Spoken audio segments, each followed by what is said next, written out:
Imagine this. You're a child, and the doctors, the supposed oracles of medical science, deliver a devastating, life-altering verdict. She will never walk again. Your leg, crippled by polio, is a constant, painful reminder of a future stolen before it even began. Now freeze that image, and replace it with this. A blur of grace and explosive speed, a figure shattering world records on the Olympic stage, the roar of the crowd deafening as she's crowned, unequivocally, the fastest woman on Earth. A Hollywood fantasy? A wildly improbable dream? What if this breathtaking transformation from a so-called invalid to an electrifying global icon isn't fiction, but the jaw-dropping, true-to-life saga of Wilma Rudolph? Prepare to witness a masterclass in human resilience that will obliterate your understanding of limits. The secret to her impossible velocity, her indomitable spirit, is about to be revealed. Wilma Glodean.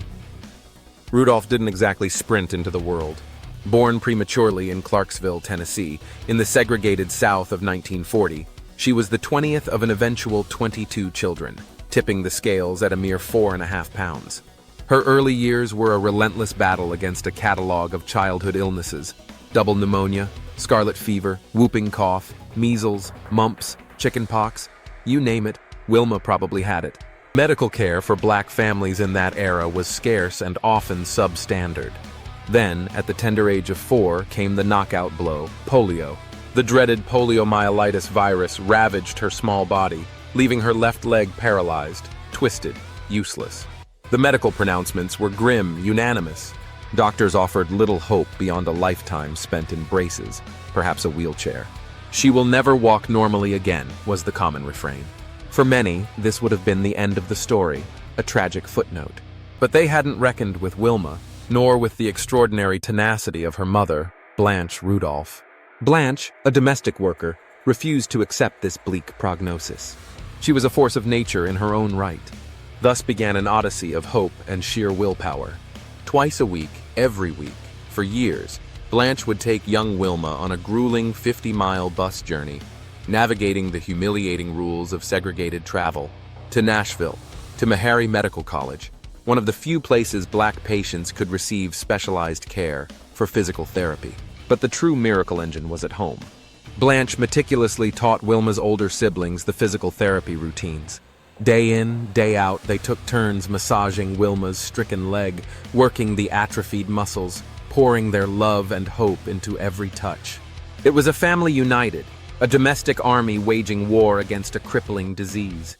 This relentless collective effort, this unwavering belief in the face of medical certainty, was Wilma's first secret weapon. Slowly, agonizingly, progress was made. Around age 9, after years in a heavy, cumbersome leg brace, Wilma took her first tentative steps without it at a church service, a moment of quiet, earth-shattering triumph. By age 12, the girl who was told she'd never walk again had shed the brace for good. She wasn't just walking, she was starting to run, to play, desperate to keep up with her siblings. Initially, her athletic ambitions turned to basketball, wanting to emulate her talented older sister. She made the high school team, but it was on the basketball court that her true, explosive gift began to shine through. Her incredible, raw speed. And someone noticed. That someone was Ed Temple, the legendary track and field coach at Tennessee State University, a powerhouse in women's track. He spotted Wilma at a basketball tournament, saw past any lingering awkwardness from her childhood affliction, and recognized the flicker of something extraordinary, pure, unadulterated velocity. He invited her to a summer track camp at TSU. Under Coach Temple's demanding, brilliant tutelage, Wilma's raw talent was forged into world-class prowess. Temple was more than a coach. He was a mentor, a father figure. He pushed her, challenged her, believed in her. Wilma, in turn, poured every ounce of her being into the training. The track became her sanctuary, her proving ground. She wasn't just running against opponents. She was outrunning her past, outrunning the shadow of polio, outrunning the doctor's dire predictions. Her progress was meteoric. Soon, she was dominating high school meets. Then came 1956, the Melbourne Olympics. At the astonishingly young age of 16, still in high school, Wilma Rudolph qualified for the U.S. Olympic team. While she didn't win individual gold that year, she anchored the U.S. women's 4x100 meter relay team to a bronze medal. For a teenager who, just a few years prior, couldn't walk without a brace, this was a phenomenal achievement, a stunning declaration of intent. It was a taste of Olympic glory, and it left her hungry for more. 4 years later, Rome, 1960, the 7th Olympiad. The world stage. Wilma Rudolph, now a student at Tennessee State, arrived no longer as a promising youngster, but as a genuine contender, though perhaps still underestimated by some. The hot, humid Roman summer would become the backdrop for her legend. First, the 100-meter dash. Wilma didn't just win. She exploded from the blocks, a study in fluid power and grace, leaving her competitors trailing in her wake. Gold medal number 1. Next, the 200-meter dash. Again, sheer dominance.